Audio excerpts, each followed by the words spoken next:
чӣ тавр мо занон латифу нозукандон бошем? хонумони азиз, нигоҳ кунед, бипазиред ва шумо фатону дилрабо хоҳед буд. ман латифандому нозукандоям. чунин ном дорад мавзӯи имрӯзаи мо. салом тамошобинони гиромӣ, мо шуморо дар барномаи дӯстдоштаатон таҳти унвони «Ту барои ман азизӣ» хайрамақдам мекунем.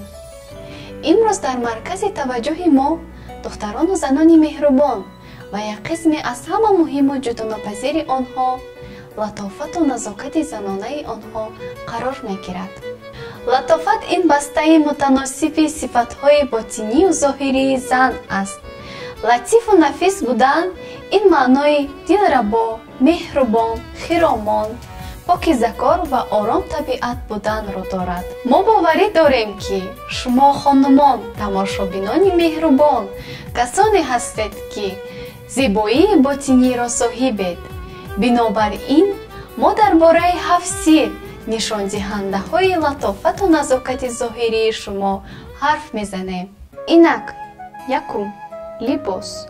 вақте ки сухан дар бораи латофату назокати услуб меравад, аксаран маҳорати дуруст ташкил намудани бастаи либосҳо аз рӯи қоидаи махсус дар назар дошта мешавад. танҳо он либосеро бипӯшед ки мардон онро ҳаргиз намепӯшанд. на либоси дармуд буда, балки либоси ба зебу хушдӯхтро интихоб кунед. либоси хушдӯхту бо латофат гуфта чиро дар назар дорем? пеш аз ҳама куртаҳоро, пӯшидани куртаҳои тираранг тавсия дода намешавад. либоси кушодарангро харидорӣ кунед. ин ба услуби шумо латофати нав зам мекунад. дуюм, мӯй ва дастҳо. беҳтарин зинати зан мӯи ӯст.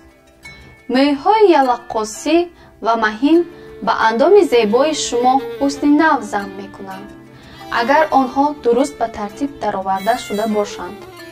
на дарозии мӯй, балки нигоҳубини доимии онҳо муҳим аст.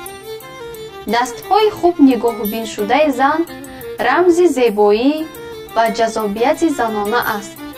вақте шумо ба нигоҳубинидастони худ машғул мешавед, нохунҳо зебо ва солим мегарданд ва намуди зоҳирии шумо ҳусни нав пайдо мекунад.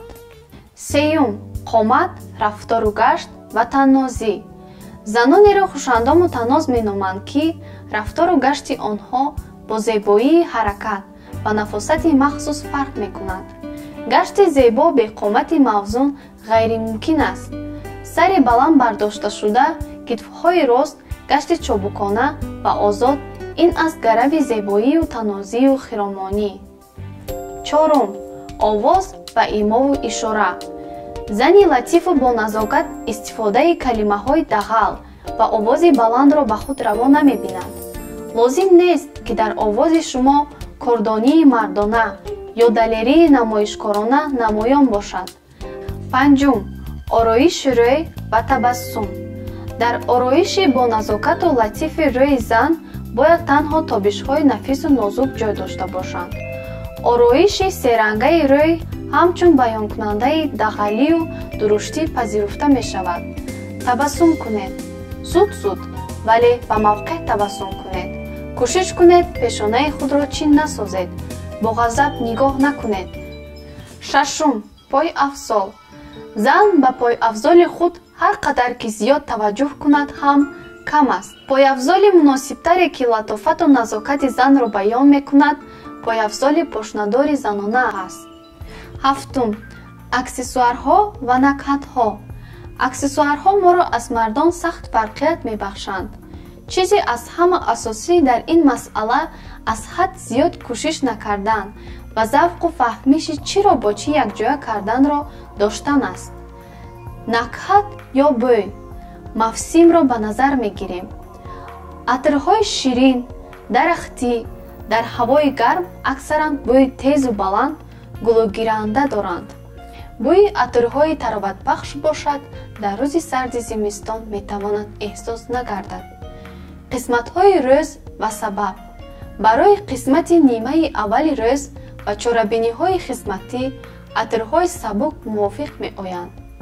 Зан шом метавонад аз атрёти бӯяшон баланд истифода барад. хонумони меҳрубон, ҳар зан метавонад латифу боназокат бошад. ин тавсияҳоро истифода баред ва шумо ҷозибу дилрабо хоҳед буд. аз шумо шоду миннатдор хоҳем буд. агар ба канали мо бипайвандед, ин видеоро лайк гузоред, онро ба дигарон фиристед ва сирри латофату назокати занонаи худро ба мо нависед.